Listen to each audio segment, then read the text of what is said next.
আশা করছি তোমরা সবাই খুব ভালো আছো। আর তোমাদের সবাইকে স্বাগত জানিয়ে আজকের নতুন একটা ব্লগ শুরু করলাম। শেষ পর্যন্ত দেখো, আশা করব আজকের ব্লগটা তোমাদের ভালো লাগবে। তো চলো আজকে আমার দিনটা শুরু করি। তো সকালবেলা সবার আগে এসেছিলাম ছাদে। সকালে তো বাসি কাজ সবকিছু করেই নিয়েছি, যা যা থাকে একটা সংসারের বাসি কাজ। তো সবকিছু করার পরে উপরে এসেছিলাম ফুল গাছগুলোতে জল দিতে। তো গাছে কটা বেল ফুল ফুটেছিল আর একটা নীলকণ্ঠ ফুল ফুটেছিল, এগুলো তুলে নিয়ে দেখলাম গাছে কিছু চারা বেরিয়েছে। বেশ কিছুদিন আগেই দেখেছিলাম, কিন্তু বৃষ্টির জল পেয়ে সেগুলো বেশ সুন্দর হয়ে উঠেছে একদম। আর ছোট্ট একটা দোপাটি ফুল গাছে দেখো কড়ি এসেছে। গাছটা বাড়তে পারিনি কোনো এক বিষয়ে, জানি না কেন। গাছটা অনেক বড় হতো। তো যাই হোক, এখন নিচে এসেছি। নিচে এসে আজকে তো টার্গেট ছিল যে মেয়েকে নিম পাতার রস করে খাওয়াবো। অনেক দিন হয়ে গেছে ওকে নিম পাতার রস খাওয়ানো হয়নি। তো নিম পাতার রস করার পরে ওকে খাইয়ে দিয়ে দেখো এখন চলে এসেছি ওকে হচ্ছে ফ্রেশ করাবো। একদম বাসি মুখেই নিম পাতার রসটা খাইয়ে দিয়েছি। তো ওকে এখন ফ্রেশ করাবো, চুলটা বাঁধবো। চুলটা বেশ বড় হয়ে গেছে, সবাই তো বলছে চুল কেটে ফেলতে। তো আমি তো জেদ ধরে বসে আছি যে না, চুল কাটবো না। আসলে কি বলতো, সন্তানরা বাচ্চা কাচ্চা কিন্তু দেখতে দেখতে বড় হয়ে যায়, যদিও বা বলতে নেই মা হয়ে এরকম কথা। তো ছোটবেলায় সবারই শখ থাকে, বিশেষ করে যাদের যাদের একটা মেয়ে সন্তান আছে, কম বেশি সবারই শখ থাকে যে বাচ্চার চুলটা একটু বড় করবে, মেয়ে বাচ্চাদের চুল। সব মায়েদেরই শখ থাকে। তো আমারও সেরকম একটা শখ। তো আমার শখটা আমি নিজেই পূর্ণ করেছি। সবাই তো সবারই অমত যে চুল থাকলে নাকি বাচ্চারা ঠিক মতো বাড়ে না, রোগা হয়ে যায়। এগুলো আমি মানি না। তো মানলেও চুলটা আমি রাখতাম না। তো আমার ইচ্ছা হয়েছে যে আমার মেয়ের চুল আমি বড় করবো। সেইজন্য দেখো আমি রেখেছি। আমার খুব ভালো লাগে। তো এখন হচ্ছে মেয়ে সকালবেলা উঠে ওর বাবাকে দেখেনি, সেইজন্য ওর মন খারাপ। তো আমি ওর বাবাকে ফোন করলাম। ও বাবাকে বলছে যে, "তুমি আমাকে না বলে কেন গেলে?"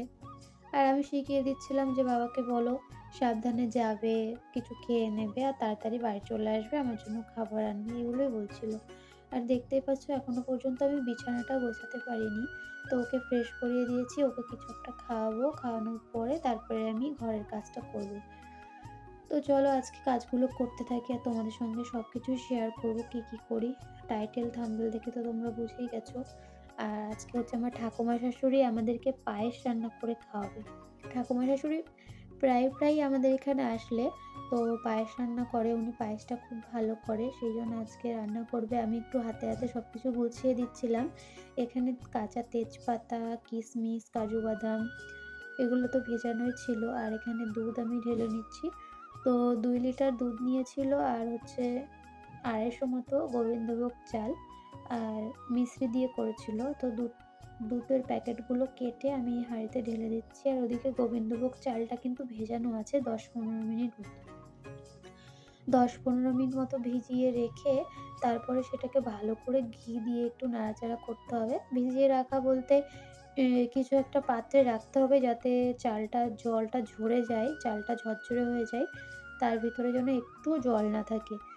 তো তারপরে সেই চালটার মধ্যে দেখো পরিমাণ মতো একটু ঘি দিয়ে, কাজু বাদাম দিয়ে ভালো করে চালটা মাখিয়ে সেই চালটাকে কড়াইতে দিয়ে একটু নেড়ে চেড়ে তার মধ্যে কিন্তু দুধ দিতে হবে। দুধটা কিন্তু কাঁচা অবস্থায় দিতে হবে, ফোটানো দুধ। এখন কে কেমন করে জানি না। আমার ঠাকুমা শাশুড়ি যেহেতু এভাবেই করে, আমি যেহেতু তোমাদেরকে রেসিপিটা দেখাচ্ছি সেইজন্য ডিটেইলসে বলে দিচ্ছি যে কিভাবে করে। তো তার মধ্যে কাঁচা দুধ দেবে, ফোটানো দুধ নয়। তো এইভাবেই কিন্তু রান্না করে। আর পায়েসের মধ্যে আমার ঠাকুমা শাশুড়ি কোনোদিনও চিনি দেয় না। চিনি দিলে খেতে অতটা ভালো হয় না। মিশ্রি দিলে বেশ আঠা, আঠা একটা ভাব হয়। খেতেও ভালো লাগে। তো চলো তোমরা দেখতে থাকো রেসিপিটা।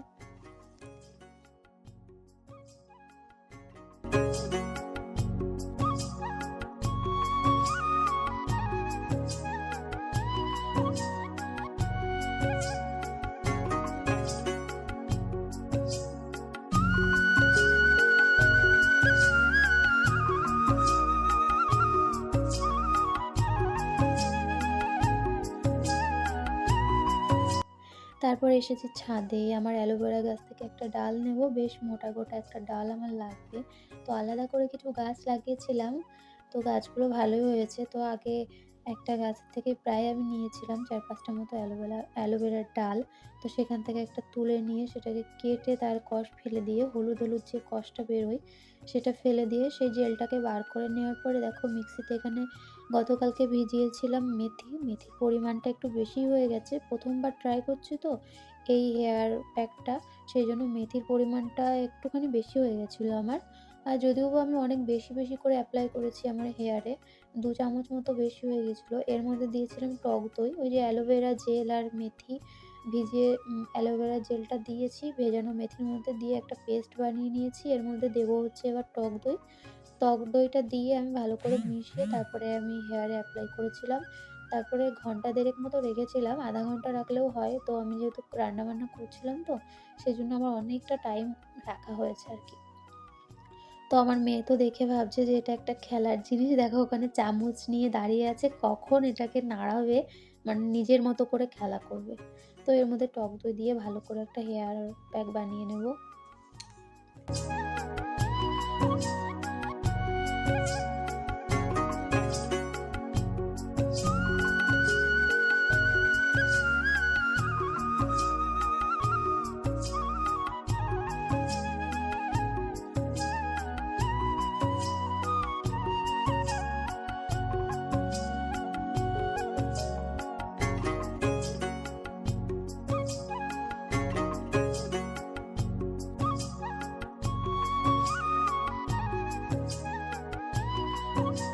তো দেখো ভেবেছে এটা একটা খেলার জিনিস, তো নিয়ে শুরু করে দিয়েছে খেলা।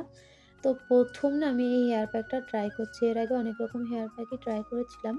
বেশ কাজে দিয়েছে। যেমন আমি আগে ওই যে খুদ-কাসুন্দির পাতা হয় না? যেগুলোকে কি আরেক নামেও যেন বলে? ভৃঙ্গরাজ যেগুলোকে। তো সেই পাতার রসও আমি মাথায় অনেক দিয়েছি। রস করে খুব উপকার হয়েছে জানো না? তো হেনা তো করি এখন। টুকটাক ভালো অনেক কিছুই করি। মানে চুলেরও যত্ন নিতে হয় স্কিনের সাথে।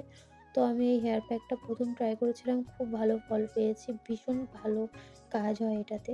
তো এখন এটাকে ভালো করে মাথায় এপ্লাই করব। একাই করব। অনেকটা পরিমাণ করে দিয়েছিলাম। যেহেতু আমার পরিমাণে বেশি নেওয়া হয়ে গেছিলো। ১ম বার আমি বুঝতে পারিনি যে কতটা কি নেব। তো এবার থেকে আইডিয়াটা বুঝে গেছি। অসুবিধা হবে না। তো বেশি, বেশি করে দিয়েছিলাম। আর তোমাদেরকে আগেই বললাম আমি ১.৫ ঘন্টা মতো রেখেছিলাম। কেননা রান্না করতে তো একটু টাইম লাগে। তো এর মধ্যে দেখো আমার মাথায় হেয়ার প্যাকটা দেওয়া হয়ে যাওয়ার পরে গেছিলাম এখানে উনুনের কাছে। উনুনেই রান্না করছে পায়েসটা। কি সুন্দর টগবগ করে ফুটছে দেখো। দারুণ লাগছে কিন্তু দেখতে। তো উনুনের রান্নায় কিন্তু স্বাদটা একটু বেশিই হয় গ্যাসের রান্নার থেকে। তো এদিকে ঠাকুমা শাশুড়ির পায়েসটাও রান্না করা হয়ে গেছে। এখন সবাইকে বাটিতে ভাগ করে দিয়ে দিচ্ছে। তো দেখো এই যে কড়াইতে থাকলে জমে যাবে, আর কড়াইতে থাকলে জমে যাবে, পরে কাটলে দেখতে ভালো লাগবে না। সেইজন্য বাটিতে ছোট, ছোট পাত্রে তুলে রাখছে।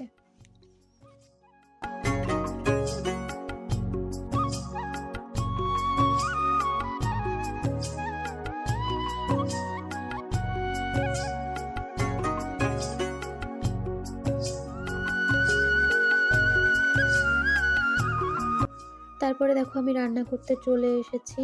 আজকে হচ্ছে রুই মাছ রান্না করব। টমেটো, আলু, পেঁয়াজ দিয়ে বেশ পাতলা করে একটা ঝোল করব। আর হচ্ছে এদিকে মসুর ডাল রান্না করব লাউ দিয়ে।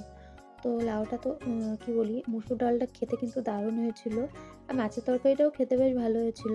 খারাপ বলব না, হালকা পাতলার মধ্যে দারুণ টেস্ট হয় মাছের ঝোলটা। রুই মাছ বেশিরভাগ আমাদের কালিয়া করেই রান্না করা হয়। তো আজকে একটা অন্যরকম রেসিপি ট্রাই করলাম। এনার মুডটা এখন ঠিক করতে হবে, দেখি কি করলে ঠিক হয়। তোমার মন খারাপ? হ্যাঁ, আচ্ছা মা, তুমি কার জন্য কাঁদছিলে দুপুরবেলায় বলো তো? বাবার জন্য। বাবার জন্য কান্না করছিলে? ওখানে কষ্ট হয়? তো চলো এখন সন্ধ্যাবেলা যা যা কাজ থেকে সেগুলো করব, তোমাদের সঙ্গে শেয়ার করব। আগেই মহারানীর মেজাজটা আগে ঠিক করি। ঘুম থেকে উঠেছে আর সারাদিন আজকে বাবাকে দেখেনি, মানে সকালে ঘুম থেকে তো দেখেছে ওর পাশে ওর বাবা থাকে, আজকে ঘুম থেকে উঠে দেখেছে ওর বাবা ওর পাশে নেই। ওর বাবা গেছে আজকে কলকাতায় দোকানের কিছু মাল আনতে। আর থেকে শুধু কান্না করছে, মন খারাপ হচ্ছে, কান্না করছে, বলছে চলো বাবার কাছে যাই, বাবাকে দেখে আসি, বাবার কাছে ফোন করো, আমার বাবার জন্য কষ্ট হচ্ছে এই। তো ওর বাবা আসার অপেক্ষায় রয়েছি, এতক্ষণ চলে আসার কথা। তো দেখি।